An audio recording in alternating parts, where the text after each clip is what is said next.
अल्हम्दुलिल्लाहि रब्बिल आलमीन वस्सलातु वस्सलामु अला सय्यिदिल मुरसलीन अम्मा बाद फ़अऊज़ु बिल्लाहि मिनश शैतानिर रजीम बिस्मिल्लाहिर रहमानिर रहीम अस्सलातु वस्सलामु अलैका या रसूलल्लाह व अला आलिका व अस्हाबिका या हबीबल्लाह अस्सलातु वस्सलामु अलैका या नबी अल्लाह व अला आलिका व अस्हाबिका या नूर अल्लाह।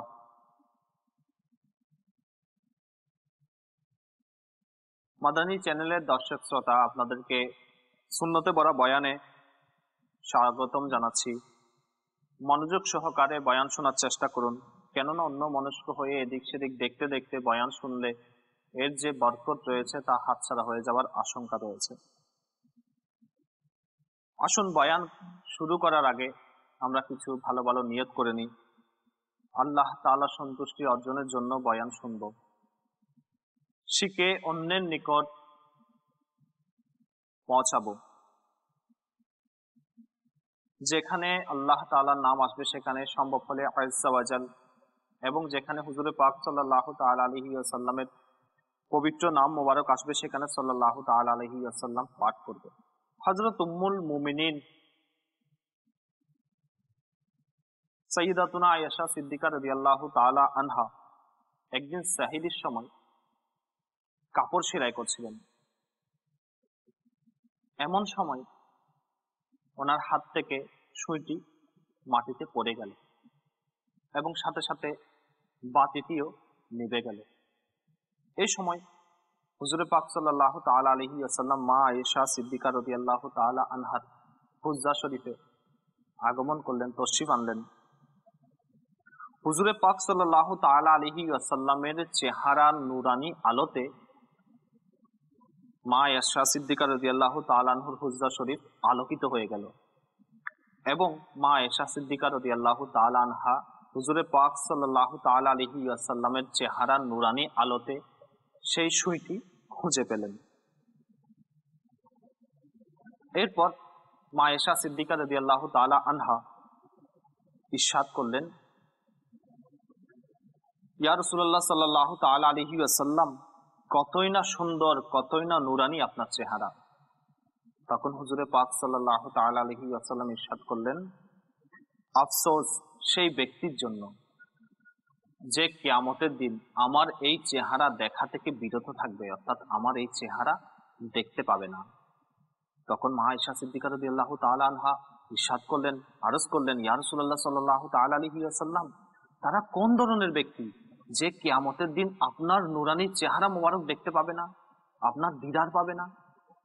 তখন হুজুর পাক সাল্লাল্লাহু তাআলা আলাইহি ওয়াসাল্লাম ইরশাদ করলেন, তারা হলো কৃপণ ব্যক্তি। মা আয়েশা সিদ্দিকা রাদিয়াল্লাহু তাআলা আনহা আবার জিজ্ঞেস করলেন, ইয়া রাসূলুল্লাহ সাল্লাল্লাহু তাআলা আলাইহি ওয়াসাল্লাম, তারা কোন ধরনের কৃপণ ব্যক্তি যারা কিয়ামতের দিন আপনার চেহারা মোবারক দেখতে পাবে না? হুজুরে পাক সাল্লাল্লাহু তাআলা আলাইহি ওয়াসাল্লাম ইরশাদ করলেন, যারা আমার নাম শুনেই আমার উপর দরুদ শরীফ পাঠ করে না।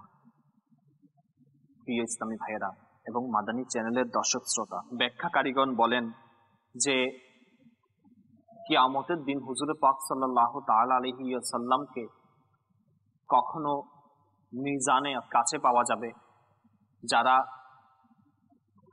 নিজের আমল কম হওয়ার কারণে গুনাহের যাদের পাল্লা ভারী হয়ে যাবে, হুজুরে পাক সাল্লাল্লাহু তাআলা আলাইহি ওয়াসাল্লাম সেখানে তাদেরকে সুপারিশ করে তাদের নেকির পাল্লা ভারী করে দিবে।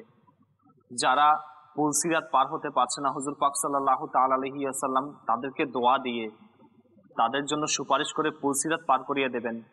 যারা পিপাসায় কাতর হয়ে যাবে, জিহ্বা যাদের বের হয়ে যাবে, হুজুর পাক সাল্লাল্লাহু তাআলা আলাইহি ওয়াসাল্লাম হাউজে কাউসারের পানি দ্বারা তাদের পিপাসা নিবারণ করবেন, তাদেরকে হাউজে কাউসারের পানি পান করাবেন।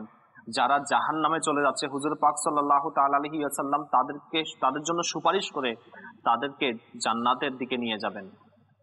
এই সময় যদি কোনো ব্যক্তি হুজুর পাক সাল্লাল্লাহু তাআলা আলাইহি ওয়াসাল্লামের দিদার না পায়, তাহলে তার মতো হতভাগা আর কে হতে পারে?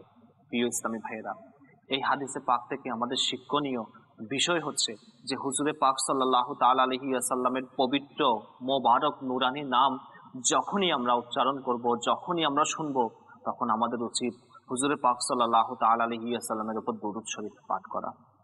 আসুন আমরা একবার দরুদ শরীফ পাঠ করে নিই। সাল্লু আলাল হাবিব সাল্লাল্লাহু তাআলা আলা মুহাম্মদ সাল্লাল্লাহু তাআলা আলাইহি ওয়া আলিহি ওয়াসাল্লাম। হযরত সাইয়্যিদুনা ওয়াহাব বিন মুনাব্বিহ রাহমাতুল্লাহ তাআলা আলাইহি থেকে বর্ণিত আছে, বনী ইসরাইলদের মধ্যে এক ব্যক্তি ছিল যে 200 বছর হায়াত পেয়েছিল এবং সে 200 বছর পর্যন্ত আল্লাহ তাআলার নাফরমানি করেছে, গুনাহ করেছে এবং মানুষকে কষ্ট দিয়েছিল। 200 বছর পরে সে তার ইন্তেকাল হলো, সে মারা গেল। তখন বনী ইসরাইলের গোত্র, বনী ইসরাইলগণ তাকে কবরে না দিয়ে তার পা টেনে তাকে আবর্জনার স্তূপে ফেলে দেয়। তখন আল্লাহ তাআলা হযরত সাইয়্যিদুনা মুসা আলাইহিস সালাতু সালামের উপর ওহী প্রেরণ করলেন, হে মুসা, যাও আমার এই বান্দাকে বনী ইসরাইলের কওম আবর্জনার মধ্যে, ডাস্টবিনে, ময়লার মধ্যে ফেলে দিয়েছে, তুমি গিয়ে তাকে সেখান থেকে নিয়ে গোসল করাও, তাকে কাফনের ব্যবস্থা করাও, জানাজার নামাজ পড়ে তাকে দাফন করো। হযরত মুসা আলাইহিস সালাতু সালাম সাথে সাথে সেখানে গিয়ে সেই ময়লার স্তূপ থেকে সেই ব্যক্তিকে নিয়ে গোসল করালেন, সেই ব্যক্তিকে কাফনের কাপড় পরালেন, জানাজার নামাজ পড়লেন এবং নিজের হাতে দাফন করলেন। এরপরে বনী ইসরাইলের কওমদেরকে জিজ্ঞাসা করলেন, তোমরা এই ব্যক্তির সাথে এরকম ব্যবহার কেন করেছো? তখন তারা বলল যে এই ব্যক্তির চরিত্র খুবই খারাপ ছিল, সে আল্লাহ তাআলার নাফরমানি করেছে, তাই আমরা তাকে এইভাবে ময়লার স্তূপে ফেলে দিয়েছি যেন অন্য কোনো মানুষ তাকে দেখে শিক্ষা পায়। মুসা আলাইহিস সালাম তাদের এই ঘটনা, এই কথা শোনার পরে আল্লাহ তাআলাকে বললেন, হে আল্লাহ আযজা ওয়া জাল, আমি তো তোমার একজন রাসূল, তুমি এই ব্যক্তি তোমার নাফরমানি করেছে 200 বছর ধরে, এরপরও এমন কি কারণ রয়েছে, এমন কি ঘটনা এর পিছনে রয়েছে যে তুমি আমার দ্বারা তাকে গোসল করিয়েছো, কাফনের কাপড় পরিয়েছো এবং জানাজার নামাজ পড়িয়ে দাফন করিয়েছো। তখন আল্লাহ তাআলা হযরত সাইয়্যিদুনা মুসা আলাইহিস সালাতু সালামের উপর ওহী প্রেরণ করলেন, বললেন, হে মুসা, আপনি যা বলেছেন সত্য, আপনার কওম অর্থাৎ বনী ইসরাইলের কওম যা বলেছে তার সম্পর্কে যে সাক্ষী দিয়েছে সেটি সত্য, কিন্তু আমি তার সে 200 বছরের নাফরমানি দেখিনি, আমি তার একটি খুবই উত্তম ছোট একটি আমলের দিকে তাকিয়েছি এবং তাকে ক্ষমা করে দিয়েছি। সেই আমলটি হচ্ছে, সে যখনই আপনার উপর যে কিতাব আমি নাজিল করেছি তাওরাত শরীফ, সেই তাওরাত শরীফ পাঠ করার জন্য খুলতো এবং সেখানে মুহাম্মদ সাল্লাল্লাহু তাআলা আলাইহি ওয়াসাল্লামের নাম মোবারক দেখতো, তখন সে সেই নাম মোবারককে চুমুকে নিজের চোখে লাগাতো আর তার উপর দুরূদ শরীফ পাঠ করত। বাস আমি তার এই আমলের জন্য তাকে মূল্যায়ন করলাম, তাকে ক্ষমা করে দিলাম এবং জান্নাতে তাকে 70টি হরের সাথে বিবাহ করিয়ে দিলাম।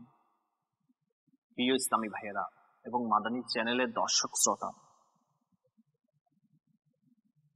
হুজুরে পাক সাল্লাল্লাহু তাআলা আলাইহি ওয়াসাল্লামের নাম মোবারককে শুধু সম্মান করার কারণে বনী ইসরাইলের একজন নাফরমান, একজন লম্পট ব্যক্তি যদি আল্লাহ তাআলার ক্ষমাপ্রাপ্ত হন, তাহলে যে ব্যক্তি হুজুরে পাক সাল্লাল্লাহু তাআলা আলাইহি ওয়াসাল্লামের উম্মত রয়েছে, যে ব্যক্তি হুজুরে পাক সাল্লাল্লাহু তাআলা আলাইহি ওয়াসাল্লামকে ভালোবাসে, হুজুরে পাক সাল্লাল্লাহু তাআলা আলাইহি ওয়াসাল্লামের নাম মোবারককে ভালোবাসে, হুজুরে পাক সাল্লাল্লাহু তাআলা আলাইহি ওয়াসাল্লামের সত্তাকে ভালোবাসে, হুজুরে পাক সাল্লাল্লাহু তাআলা আলাইহি ওয়াসাল্লামের সাথে সম্পর্কিত যারা রয়েছে, যা কিছু রয়েছে তাকে ভালোবাসে, তাহলে তার উপর কেন আল্লাহ তাআলার রহমত বর্ষিত হবে না?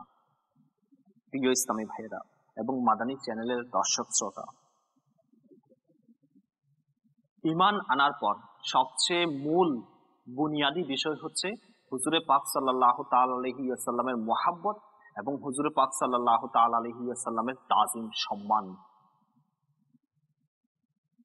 হুজুরে পাক সাল্লাল্লাহু তাআলা আলাইহি ওয়াসাল্লামের মহত্ব, ভালোবাসার উপর ঈমান নির্ভরশীল। অর্থাৎ হুজুরে পাক সাল্লাল্লাহু তাআলা আলাইহি ওয়াসাল্লামের প্রতি ভালোবাসা যত বেশি হবে, তার ঈমান তত মজবুত হবে। মাদানী চ্যানেলের দর্শক শ্রোতা, যাদের অন্তরে হুজুর পাক সাল্লাল্লাহু তাআলা আলাইহি ওয়াসাল্লামের মুহাব্বত রয়েছে, ভালোবাসা রয়েছে, তাদের অন্তরে হুজুর পাক সাল্লাল্লাহু তাআলা আলাইহি ওয়াসাল্লামের প্রতি সম্মানও রয়েছে, তাজিমও রয়েছে। আল্লাহ তাআলা পবিত্র কোরআনের পারা 26 সূরাতুল ফাতাহ আয়াত নং 8 এবং 9 এর মধ্যে ইরশাদ করেন, কানজুল ঈমান থেকে অনুবাদ, নিশ্চয় আমি আপনাকে প্রেরণ করেছি উপস্থিত প্রত্যক্ষকারী, হাজির নাজির হিস করে এবং সুসংবাদ দাতা ও সতর্ককারী করে, যাতে হে লোকেরা তোমরা আল্লাহ ও তার রসুলের উপর ঈমান আনো এবং রসুলের মহত্ব বর্ণনা ও তার প্রতি সম্মান প্রদর্শন করে আর সকাল সন্ধ্যা আল্লাহ তাআলার পবিত্রতা ঘোষণা করো।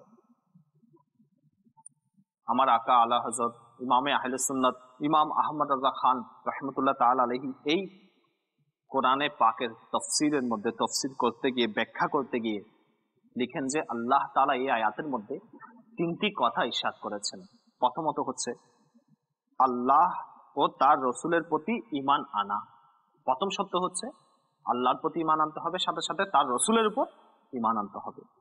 দ্বিতীয় শর্ত হচ্ছে রসুল সাল্লাল্লাহু তাআলা আলাইহি ওয়াসাল্লামকে সম্মান করা, এবং তৃতীয় শর্তের মধ্যে তৃতীয় আল্লাহ তাআলা ইরশাদ করেছেন, তৃতীয়ত আল্লাহ তাআলার ইবাদত করা।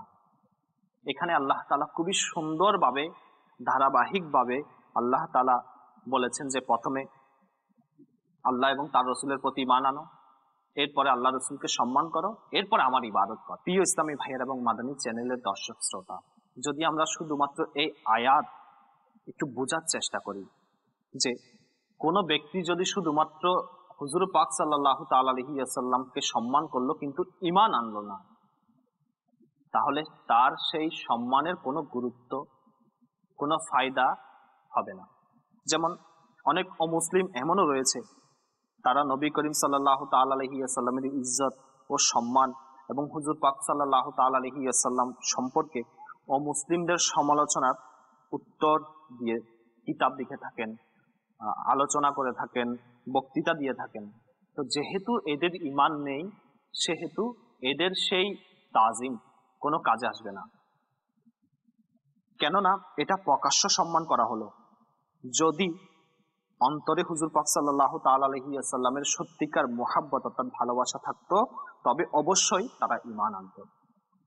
আচ্ছা, কিছু ব্যক্তি এমন আছে যারা বলল যে আমরা ঈমান এনেছি, সাথে সাথে তারা ইবাদতও করছে, কিন্তু হুজুরে পাক সাল্লাল্লাহু তাআলা আলাইহি ওয়াসাল্লামের কে যেভাবে সম্মান করার কথা সেভাবে সম্মান করছে না, তাজিম করছে না, তাদের সেই আমলও কোনো কাজে আসবে না।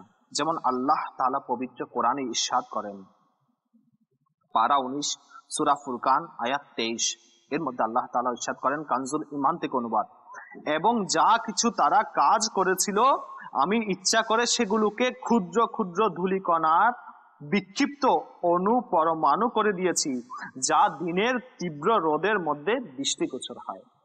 আল্লাহ তাআলা আরো ইরশাদ করেন, পারা 30 গাসিয়া আয়াত 3 থেকে 4 এর মধ্যে আল্লাহ তাআলা ইরশাদ করেন, কানজুল ঈমান থেকে অনুবাদ, কাজ করো, কঠোর পরিশ্রম সহ্য করো, আর গমন করো প্রজ্বলিত আগুনে। অর্থাৎ আমল করো, কষ্ট করো। আমল করতে কষ্ট হয়, পরিশ্রম হয়। তো যারা আল্লাহ তাআলার উপর ঈমান এনেছে সেই দাবিটা করছে, কিন্তু হুজুর পাক সাল্লাল্লাহু তাআলা আলাইহি ওয়াসাল্লামকে সম্মান করে না, তাদের ব্যাপারে বলা হচ্ছে যে আমল করো, কঠোর কষ্ট সহ্য করো এবং বিনিময়ে জাহান্নামে যাও। প্রিয় ইসলামী ভাইয়েরা এবং মাদানী চ্যানেলের দর্শক শ্রোতা, মূল বিষয় হচ্ছে হুজুর পাক সাল্লাল্লাহু তাআলা আলাইহি ওয়াসাল্লামের মহব্বত ঈমানের পর। ঈমান আনার পরে যদি কেউ আমল করে, হুজুর পাক সাল্লাল্লাহু তাআলা আলাইহি ওয়াসাল্লামকে সম্মান করে না, তাহলে সে জাহান্নামী, অর্থাৎ তার সেই আমল কোনো কাজে আসবে না।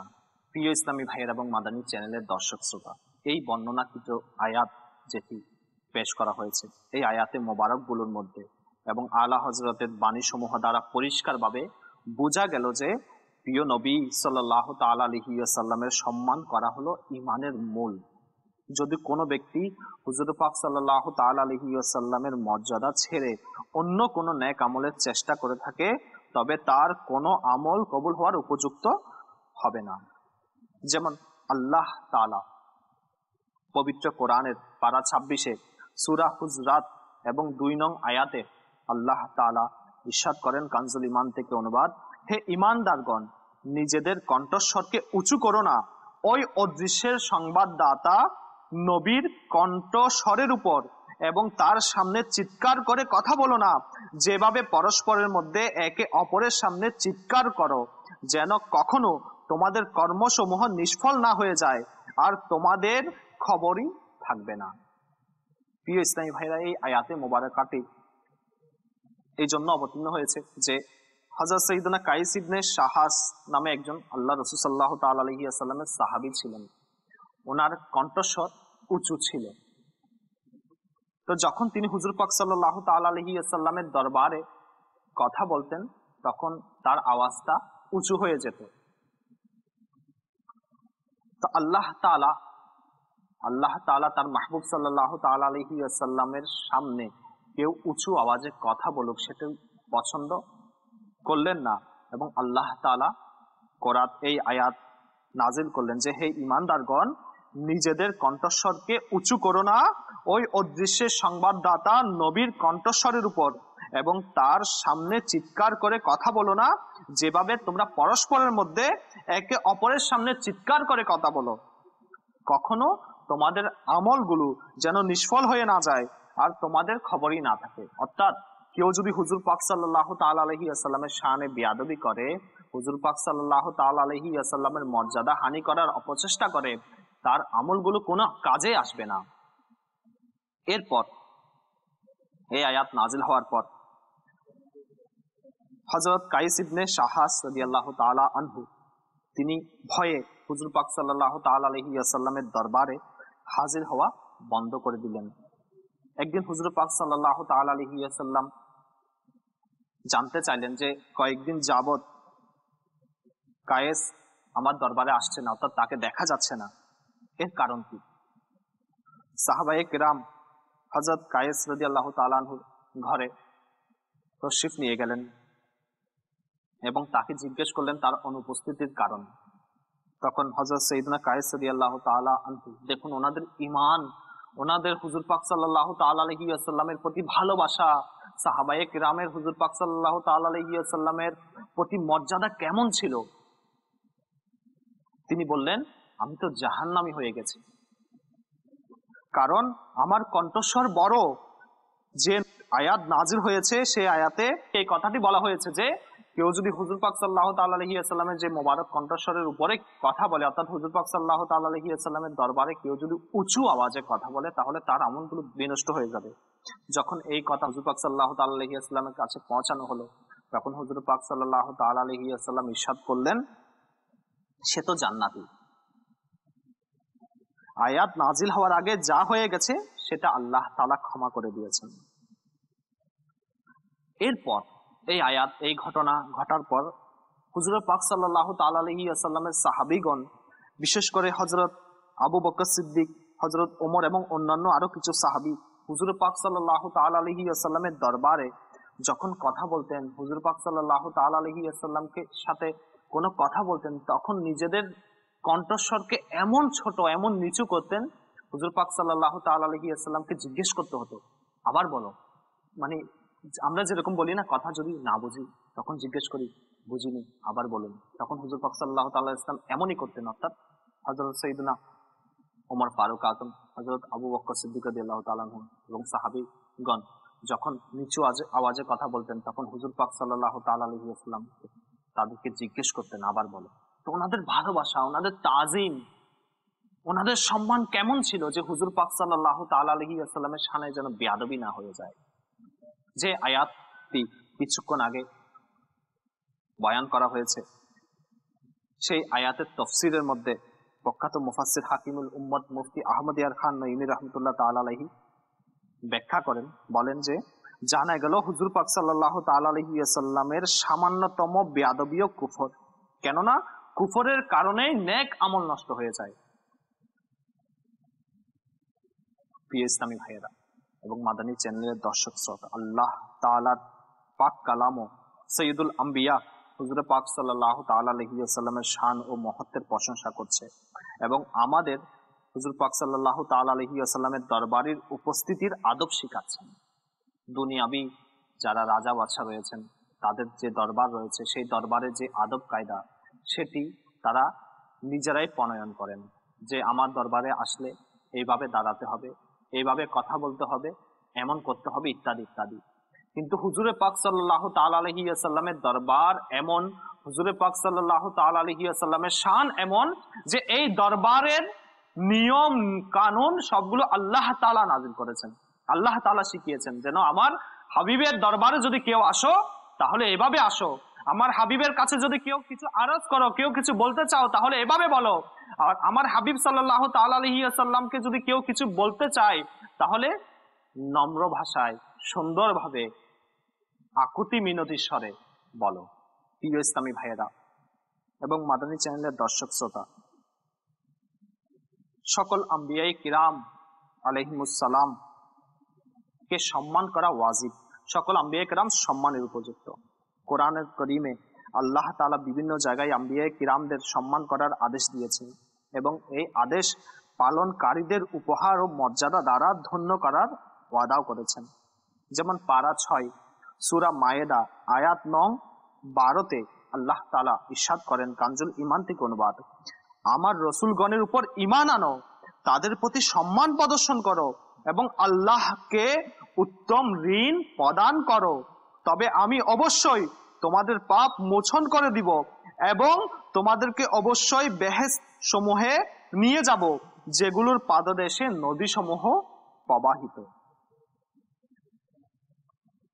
প্রিয় ইসলামী ভাইয়ের এবং মাদানী চ্যানেলের দর্শক শ্রোতা, বিশেষ করে হুজুর পাক সাল্লাল্লাহু তাআলা আলাইহি ওয়াসাল্লামের উপর ঈমান আনার পর তার প্রতি সম্মান প্রদর্শনকারীর কল্যাণ ও সফলতার সুসংবাদ প্রদান করা হয়েছে। যেমন আল্লাহ তাআলা পবিত্র কোরআনের 9 আয়াত সূরা আরাফ আয়াত নং 157-র মধ্যে আল্লাহ তাআলা ইরশাদ করেন, কানজুল ঈমান থেকে অনুবাদ, সুতরাং ওই সব লোক যারা তার উপর ঈমান এনেছে, তাকে সম্মান করেছে, তাকে সাহায্য করেছে এবং ওই নূরের অনুসরণ করেছে যা তার সাথে অবতীর্ণ হয়েছে, তারাই সফল কাম হয়েছে। মনে রাখবেন, এই কল্যাণ তখনই অর্জিত হবে যখন আমরা সর্ব অবস্থায় সকল আম্বিয়া কিরাম আলাইহিমুস সালাম, বিশেষ করে সৈয়দুল আম্বিয়া হযরত মুহাম্মদ মুস্তাফা সাল্লাল্লাহু তাআলা আলাইহি ওয়াসাল্লামের সম্মান ও মর্যাদাকে নিজের ঈমানের অংশ মনে করব এবং তার সামান্য থেকে সামান্যতম মানহানি থেকে বেঁচে থাকার চেষ্টা করব।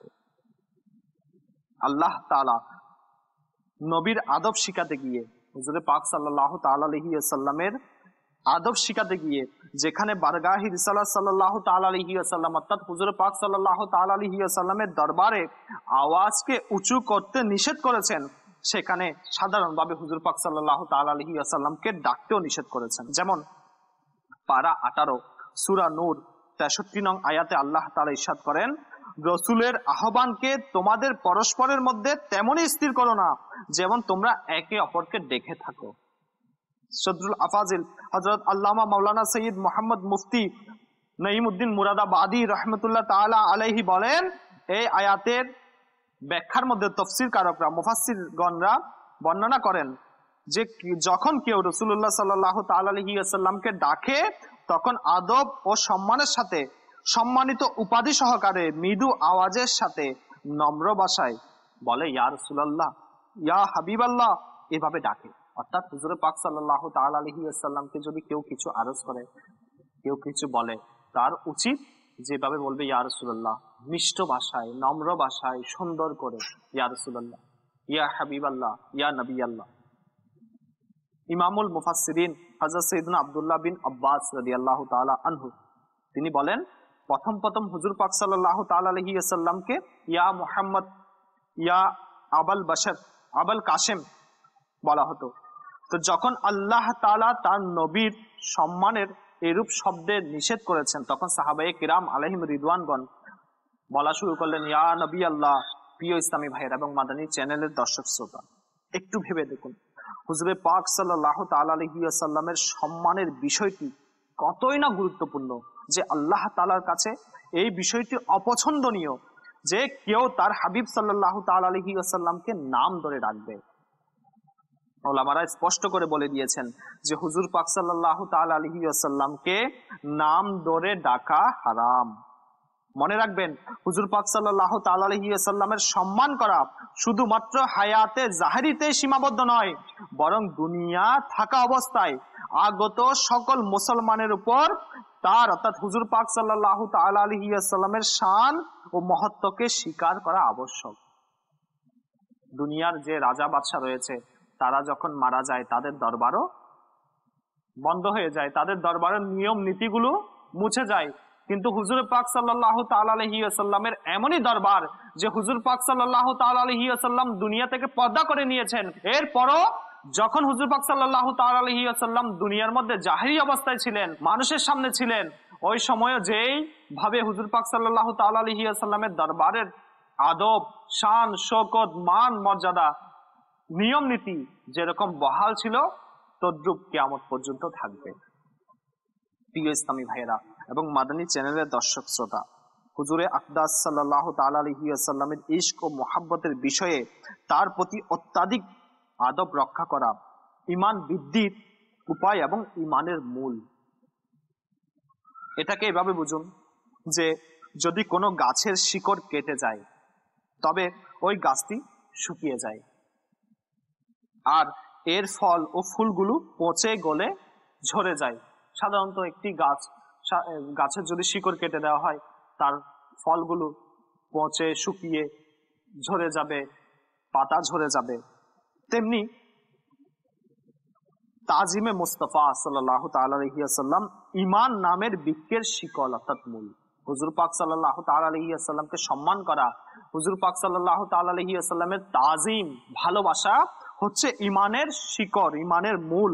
হুজুর পাক সাল্লাল্লাহু তাআলা আলাইহি ওয়াসাল্লামের তাজিম ছাড়া, মুহাব্বত ছাড়া ঈমান নামক বৃক্ষ সবুজ শ্যামল থাকতে পারে না। নেক আমল সেটিও টিকে থাকবে না। অর্থাৎ এর বর্ণনা আগেই আপনাদেরকে আরজ করেছি যে হুজুর পাক সাল্লাল্লাহু তাআলা আলাইহি ওয়াসাল্লামকে সম্মান না করে যদি কেউ ইবাদত বন্দেগী করতে থাকে তার ইবাদত কবুল হবে না, তার কোনো মূল্য নেই। সুতরাং নিজের নেকি সমূহ সুরক্ষিত রাখার জন্য এবং বৃক্ষরূপী ঈমানকে বাড়ানোর জন্য রসুলের আদবকে আবশ্যকীয় করে নিন। সাহাবায়ে কিরাম আলাইহিম রিদওয়ানগণ ওনারা হুজুর পাক সাল্লাল্লাহু তাআলা আলাইহি ওয়াসাল্লামকে এমন তাজিম করতেন, এমন ভালোবাসতেন, হুজুর পাক সাল্লাল্লাহু তাআলা আলাইহি ওয়াসাল্লামের সামনে ওনারা এমন আদব দেখাতেন যা আমরা নিজেরা পড়েও নিজেরা শুনে আমাদের ঈমান মজবুত হবে। যেমন বর্ণিত আছে হুজুর পাক সাল্লাল্লাহু তাআলা আলাইহি ওয়াসাল্লামের সাহাবীরা অত্যাধিক আদব ও সম্মানের কারণে হুজুর পাক সাল্লাল্লাহু তাআলা আলাইহি ওয়াসাল্লামের ঘরের দরজায় নক করতেন না, করাঘাত করতেন। যেমন মনে করুন আমরা কারো ঘরে যদি যাই, আমরা বাইরে থেকে দরজা নক করি, করাঘাত করি যে আমি এসেছি, আপনি দরজাটা খুলুন। কিন্তু হুজুর পাক সাল্লাল্লাহু তাআলা আলাইহি ওয়াসাল্লামের দরবারের আদব এমন যে সাহাবায়ে কিরাম আলাইহিম রিদওয়ানগণ এমন আদব করেছেন, এমন আদব করতেন আল্লাহ তাআলার নির্দেশে যে তারা কখনো হুজুর পাক সাল্লাল্লাহু তাআলা আলাইহি ওয়াসাল্লামের হুজরা শরীফের বাইরে যখন যেতেন, দেখা করার জন্য যেতেন, তারা কখনো দরজা নক করতেন না, তারা কখনো করাঘাত করতেন না। হুজুর পাক সাল্লাল্লাহু তাআলা আলাইহি ওয়াসাল্লাম কখন বাইরে তশরিফ আনবেন সেই সময়ের জন্য অপেক্ষা করতেন। এমনকি তাদের সম্মান এমন ছিল, একটি হাদিসে পাক শোনানোর সৌভাগ্য অর্জন করছি।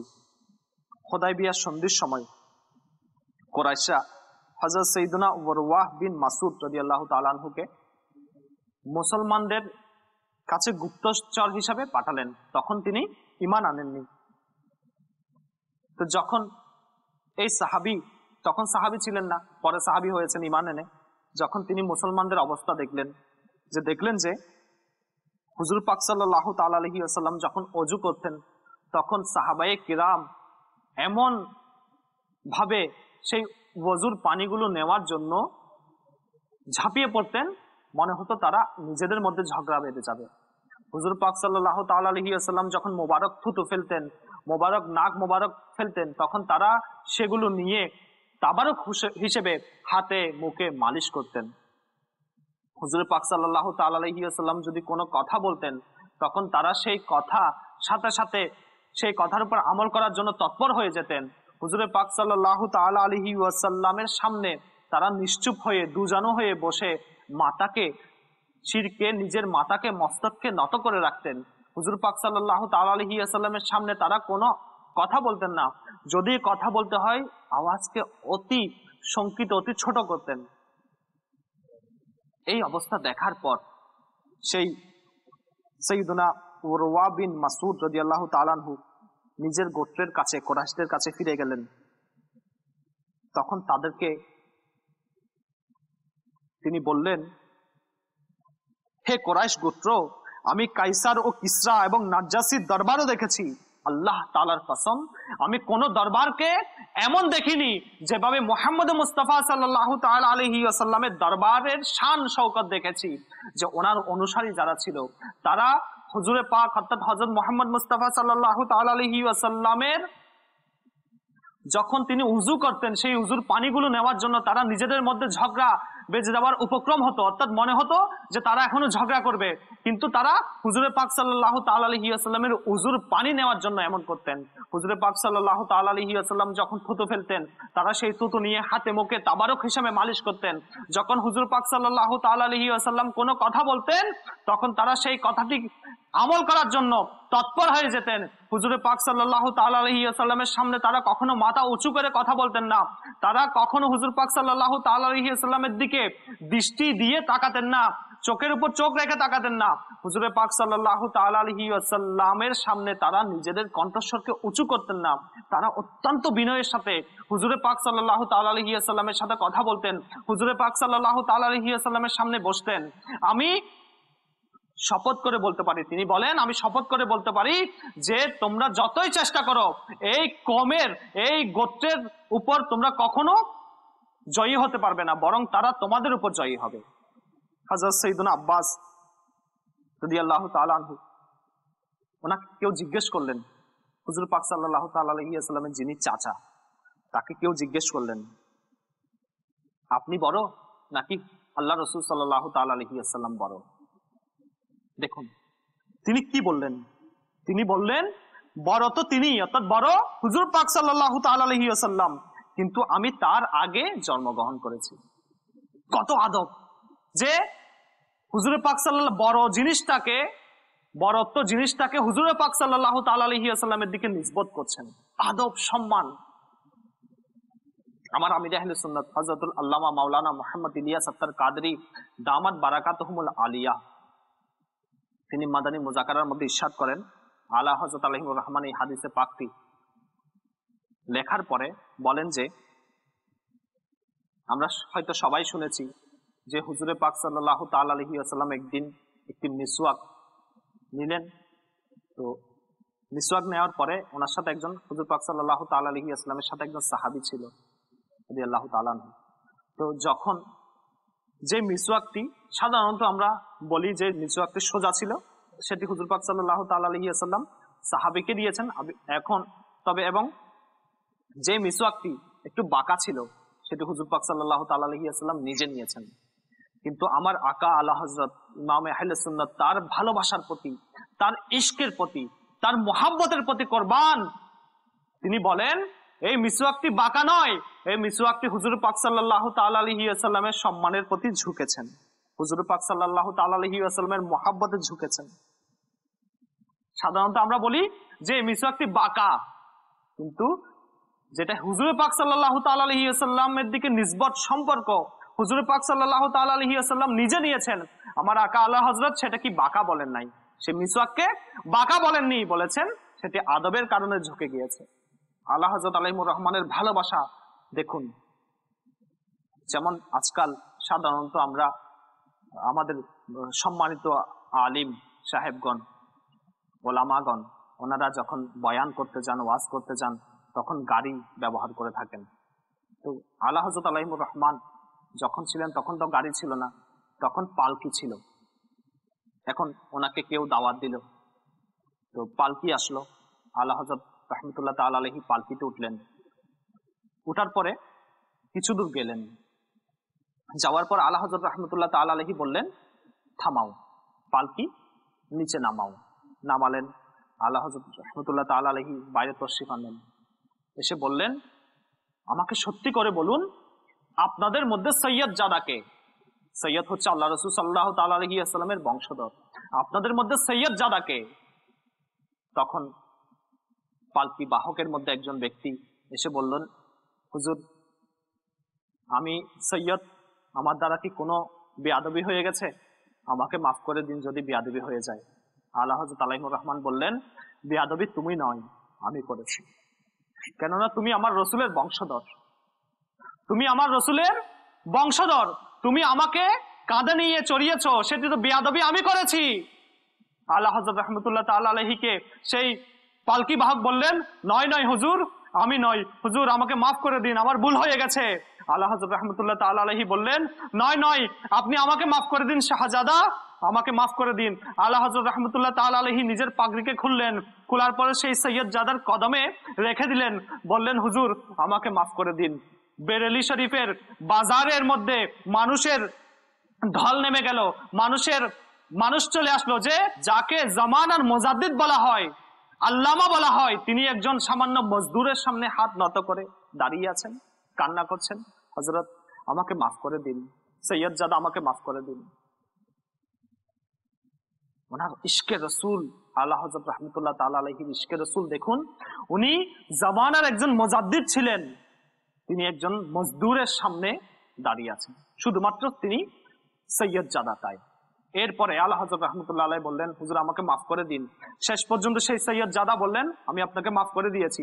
আলা হযরত রাহমাতুল্লাহ আলাইহি বললেন যে নয় নয়, শুধু মুখে বললে হবে না, আপনি পালকিতে বসবেন, আমি পালকি কাঁধে নিয়ে যতটুকু পর্যন্ত আপনি আমাকে নিয়ে এসেছেন আমি ততটুকু পর্যন্ত আপনাকে পৌঁছিয়ে দেব, না হয় আমার অন্তর শান্ত হবে না। আমি কিয়ামতের দিন আপনার নানাজান সাল্লাল্লাহু তাআলা আলাইহি ওয়াসাল্লামকে কি উত্তর দেব, কিভাবে মুখ দেখাবো যে আমি একজন সৈয়দ জাদার কাঁধে চলেছি। শেষ পর্যন্ত আলা হযরত রাহমাতুল্লাহ তাআলা আলাইহি সেই সৈয়দ জাদাকে জোর জবরদস্তি করে পালকিতে বসালেন এবং আলা হযরত মজদুরের মতো সেই পালকিকে কাঁধে নিয়ে সেই সৈয়দ জাদাকে চড়ালেন, বহন করলেন। প্রিয় ইসলামী ভাইয়ের এবং মাদানী চ্যানেলের দর্শক শ্রোতা, ইশক, মুহাব্বত, ভালোবাসা কাকে বলা হয়? আমার আলা হযরত রাহমাতুল্লাহ তাআলা আলাইহি দুনিয়াকে দেখিয়ে দিয়েছেন। কুরবান জান আলা হযরত রাহমাতুল্লাহ তাআলা আলাইহির ইশকে রসুলের উপর। কেমন ইশকে রসুল তাদের ছিল। আমরাও দাবি করি আজকাল যে আমরাও আল্লাহ রসুলকে ভালোবাসি, আল্লাহ রসুলকে সম্মান করি, শুধু মুখে দাবি করি, আমাদের চাল চলনে কথাবার্তায় এর প্রকাশ ঘটে না। আজকাল আমরা অনুসরণ কাকে করি? আল্লাহ তাআলা পবিত্র কোরআনে ইরশাদ করেন, হুজুরে পাক সাল্লাল্লাহু তাআলা আলাইহি ওয়াসাল্লামের চরিত্রের মধ্যে, অনুসরণের মধ্যে তোমাদের জন্য উত্তম আদর্শ, অর্থাৎ হুজুরে পাক সাল্লাল্লাহু তাআলা আলাইহি ওয়াসাল্লামকে তোমরা অনুসরণ করো। আমরা আজকাল মুখে দাবি করছি যে আমরা হুজুরে পাক সাল্লাল্লাহু তাআলা আলাইহি ওয়াসাল্লামকে ভালোবাসি, কিন্তু আমাদেরকে দেখলে মনে হয় কোন সিনেমার নায়ককে ভালোবাসে। আরে সিনেমার নায়ক এভাবে চুল রেখেছে তাই আমিও চুল রাখি, আমার রসুল বাবরি চুল রেখেছেন তাই আমি বাবরি চুল রাখি না। বলি যে ভালোবাসি আল্লাহ রসুলকে, ভালোবাসি হুজুর সাল্লাল্লাহু তাআলা আলাইহি ওয়াসাল্লামকে, কিন্তু অনুসরণ করছি অন্য কারো। আরে আমাদের অনেক নওজোয়ান ভাইয়েরা রয়েছে আজকাল যে তারা সিনেমার মধ্যে দেখে দেখে কানের মধ্যে দুল পড়েছে, হাতের মধ্যে চুড়ি পড়েছে। আরে এগুলো তো মেয়েদের পোশাক, এগুলো তো মেয়েদের জিনিস। কিন্তু আফসোস, আমরা তো আজকে মুহাব্বতে মুস্তাফা দাবি করছি, কিন্তু আমাদের চাল চলন, আচরণে, কথাবার্তায়, চরিত্রে আমাদের সাথে অন্য কারোর সাথে মিলে যাচ্ছে। হাদিসে পাকের মধ্যে বলা হয়েছে সারমর্ম, যে ব্যক্তি যাকে ভালোবাসবে সে ব্যক্তি কিয়ামতের দিন তার সাথে উঠবে।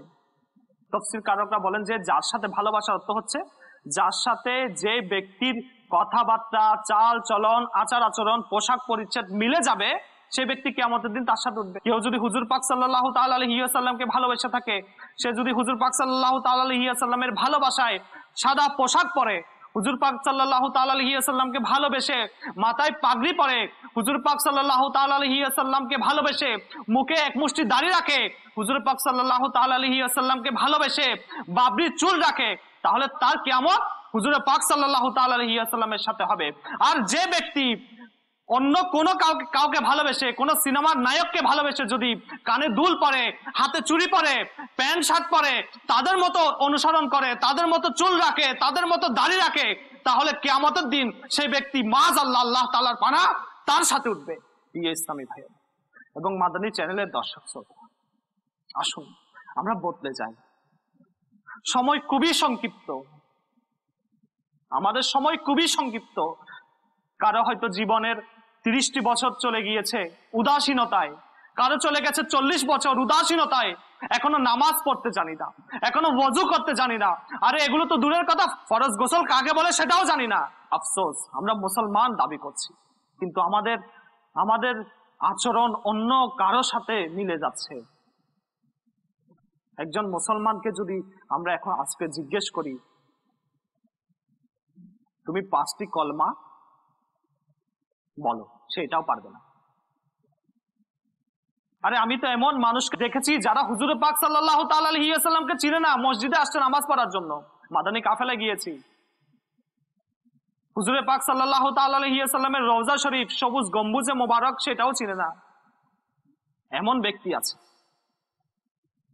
এমন মানুষ আমাদের দেশে বিদ্যমান, যে আমরা হুজুর পাক সাল্লাল্লাহু তাআলা আলাইহি ওয়াসাল্লামকে চিনি না। যে নবী না হলে আমরা সৃষ্টি হতাম না, যে নবী আমাদের জন্য কিয়ামতের দিন সুপারিশ করবেন, আমাদেরকে সুপারিশ করে জান্নাতে নিয়ে যাবেন, সেই নবীকে আমরা চিনি, আর চিনলেও তার অনুসরণ করছি না, তার সম্মান করছি না, তাকে মোহাব্বত করার দাবি করছি, কিন্তু তার কথা অনুযায়ী চলছে না। প্রিয় ইসলামী ভাইয়ের এবং মাদানী চ্যানেলের দর্শক শ্রোতা, হুজুর পাক সাল্লাল্লাহু তাআলা আলাইহি ওয়াসাল্লামকে যারা সম্মান করেছেন, হুজুর পাক সাল্লাল্লাহু তাআলা আলাইহি ওয়াসাল্লামের যারা গোলামি অবলম্বন করেছেন, তাদের কয়েকটি ঘটনা আমি আপনাদের কাছে পেশ করব। যেমন একবার এক মকবুল বান্দার ঘটনা শুনুন। একবার হযরত সাইয়্যিদুনা সাফিনা রাদিয়াল্লাহু তাআলা আনহু, যিনি হুজুর পাক সাল্লাল্লাহু তাআলা আলাইহি ওয়াসাল্লামের আযাদকৃত গোলাম ছিলেন, সেই সাফিনা রাদিয়াল্লাহু তাআলা আনহু একদিন কাফিরদের হাতে বন্দী হয়ে গেলেন। কিছুদিন পর তিনি খবর পেলেন যে এলাকায় তিনি বন্দী হয়েছেন, সে এলাকায় মুসলমান বাহিনী আগমন করেছেন। তিনি সুযোগ পেয়ে রাত্রে জেলখানা থেকে পালিয়ে দৌড়ে যাচ্ছিলেন। হঠাৎ পাশের জঙ্গল থেকে একটি বাঘ আসলো। কেউ যদি বাঘকে দেখে সে অবশ্যই ভয় পাবে। তো তখন তিনি বাঘকে লক্ষ্য করে বললেন যে আমি হচ্ছি রাসূলের গোলাম, আমি পথ হারিয়ে ফেলেছি। হে বাঘ শোনো, আমি হচ্ছি রাসূলের গোলাম, আমি পথ হারিয়ে ফেলেছি।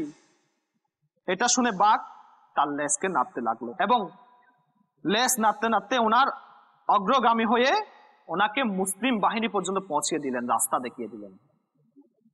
ওনার কনফিডেন্স দেখুন, যে সাহাবী, আল্লাহ রাসূল সাল্লাল্লাহু তাআলা আলাইহি ওয়াসাল্লামের সাহাবী, ওনার কনফিডেন্স, ওনার আল্লাহ রাসূল সাল্লাল্লাহু তাআলা আলাইহি ওয়াসাল্লামের প্রতি ভালোবাসার যে ভরসা, আল্লাহ তাআলার উপর যে ভরসা, তিনি দেখুন, আমরা তো বাঘ দেখলে ভয় পালাবো, তিনি বলছেন যে হে বাঘ শুনে রাখো, আমি হচ্ছি গোলামে মুস্তাফা, আমি গোলাম আল্লাহ রাসূলের, আমাকে পথ দেখিয়ে দাও। প্রিয় ইসলামী ভাইয়েরা, এটা হচ্ছে মিশকাত শরীফের হাদিস। যে ব্যক্তি আল্লাহ রাসূলের গোলামি অবলম্বন করেছে তাকে জানোয়ার পর্যন্ত তাজিম করে, আর যে ব্যক্তি হুজুর পাক সাল্লাল্লাহু তাআলা আলাইহি ওয়াসাল্লামের শানে বেয়াদবি করে তার পরিণাম কি হয়, আসুন আমরা শুনি। বুখারী শরীফের প্রথম খণ্ডে একটি হাদিসে পাক বর্ণিত রয়েছে, এক ব্যক্তি ওহী লেখার কাজে নিযুক্ত ছিলেন। হুজুর পাক সাল্লাল্লাহু তাআলা আলাইহি ওয়াসাল্লামের কাছে যখন ওহী আসতো তখন তিনি ওহী লিখতেন। পরে সেই ব্যক্তি, সেই অভিশপ্ত মুরতাদ হয়ে গেল, অর্থাৎ সে ইসলাম ত্যাগ করলো এবং হুজুর পাক সাল্লাল্লাহু তাআলা আলাইহি ওয়াসাল্লামকে মাযআল্লাহ গালিগালাজ অথবা দোষারোপ করতে লাগলো যে ওনার কাছে কোনো ওহী আসে না, উনি নিজে থেকে বানিয়ে বানিয়ে লেখে, মাযআল্লাহ, আল্লাহ তাআলার পানা। তো ওই নাফরমানের, ওই অভিশপ্ত মুরতাদের একদিন মৃত্যু হলো। মরার পরে তার বন্ধুরা, তার সাথীরা তাকে কবরে রাখলো, আর কবর তাকে ধাক্কা দিয়ে আবার জমিনের উপর তুলে দিল, নিক্ষেপ করলো। এরপরে তারা আরেকটি কবর খুললো, আবার তারা কবরে রাখার সাথে সাথে আবার সেখান থেকে জমিন সেই কবর তাকে বাইরে নিক্ষেপ করলো। এখন তার বন্ধুরা মনে করলো হয়তো এটা হুজুর পাক সাল্লাল্লাহু তাআলা আলাইহি ওয়াসাল্লামের সাথীদের কাজ, অর্থাৎ মুহাম্মদ সাল্লাল্লাহু তাআলা আলাইহি ওয়াসাল্লামের সাথীদের কাজ, এরা হয়তো এই ঘটনাগুলো ঘটাচ্ছে। তারা কি করলো, আবার গভীর ভাবে একটি কবর খনন করলো, এবং সেই কবরে যখন তারা রাখলো, আবার কবরের মাটি তাকে জমিনের উপর নিক্ষেপ করলো। তখন তারা বুঝতে পারলো যে এই ব্যক্তি বারগাহে রিসালাত সাল্লাল্লাহু তাআলা আলাইহি ওয়াসাল্লাম থেকে বিতাড়িত, অর্থাৎ হুজুরে পাক সাল্লাল্লাহু তাআলা আলাইহি ওয়াসাল্লামের শানে বেয়াদবি করেছে, গোস্তাকি করেছে। হুজুর পাক সাল্লাল্লাহু তাআলা আলাইহি ওয়াসাল্লামের দরবার থেকে এই ব্যক্তি বিতাড়িত হয়েছে। আর যে ব্যক্তি হুজুরে পাক সাল্লাল্লাহু তাআলা আলাইহি ওয়াসাল্লামের দরবার থেকে বিতাড়িত হয়, জমিন তাকে গ্রহণ করে না। ইসলামী ভাই, আমরা একটু শিক্ষা গ্রহণ করি। গোস্তাগে রসুল যারা হুজুরে পাক সাল্লাল্লাহু তাআলা আলাইহি ওয়াসাল্লামের শানে বেয়াদবি করে, তাদের অবস্থা কেমন হবে আমরা যে শুনলাম। প্রিয় ইসলামী ভাইয়েরা এবং মাদানী চ্যানেলের দর্শক শ্রোতা, সবসময় আসুন আমরা চেষ্টা করি যে হুজুর পাক সাল্লাল্লাহু তাআলা আলাইহি ওয়াসাল্লামের অনুসরণ করতে, হুজুর পাক সাল্লাল্লাহু তাআলা আলাইহি ওয়াসাল্লাম এর প্রতি ভালোবাসা আমাদের অন্তরে বৃদ্ধি করতে, হুজুর পাক সাল্লাল্লাহু তাআলা আলাইহি ওয়াসাল্লামের সাথে সম্পর্কিত জিনিসকে সম্মান করতে। ওলামারা বলেন যে ভালোবাসার একটি ক্যাটাগরি হচ্ছে উম্মতকে ভালোবাসা, কোন মুসলমানকে ভালোবাসা, কেননা সেটা তিনি হুজুর পাক সাল্লাল্লাহু তাআলা আলাইহি ওয়াসাল্লামের উম্মত, অর্থাৎ আমার নবীর উম্মত, তাই আমি ওনাকে ভালোবাসছি, ওনার খিদমত করছি। প্রিয় ইসলামী ভাইয়েরা, আমার আমির আহলে সুন্নাত হযরতুল আল্লামা মাওলানা মুহাম্মদ ইলিয়াস আত্তার কাদরি দামাত বারাকাতুহুমুল আলিয়া যে দাওয়াত ইসলামী প্রতিষ্ঠা করেছেন, তার মধ্যে একটি কারণ হচ্ছে উম্মতকে নেক বানানো, উম্মতকে নেককার বানানো, উম্মতকে সুন্নতের পথে চালানো। প্রিয় ইসলামী ভাইরা, আসুন আমরা দাওয়াত ইসলামীর মাদানী পরিবেশের সাথে সম্পৃক্ত হয়ে যাই, দাওয়াত ইসলামীর মাদানী কাফেলাগুলোর মধ্যে আমরা সফর করতে থাকি, আমরা দাওয়াত ইসলামের সাপ্তাহিক ইজতিমার মধ্যে অংশগ্রহণ করতে থাকি, মাদানী চ্যানেল দেখতে থাকি। প্রিয় ইসলামী ভাইয়েরা এবং মাদানী চ্যানেলের দর্শক শ্রোতা, আল্লাহ তাআলা আমরা যা কিছু শুনেছি তার উপর আমল করার তৌফিক দান করুন, এবং হুজুরে পাক সাল্লাল্লাহু তাআলা আলাইহি ওয়াসাল্লামকে ভালোবাসার, মহব্বত করার তৌফিক দান করুন। আমিন আমিন বিজাহিন নবীল আমিন সাল্লাল্লাহু তাআলা আলাইহি ওয়াসাল্লাম। সাল্লু আলাল হাবিব সাল্লাল্লাহু তাআলা আলা মুহাম্মদ সাল্লাল্লাহু আলাইহি ওয়াসাল্লাম।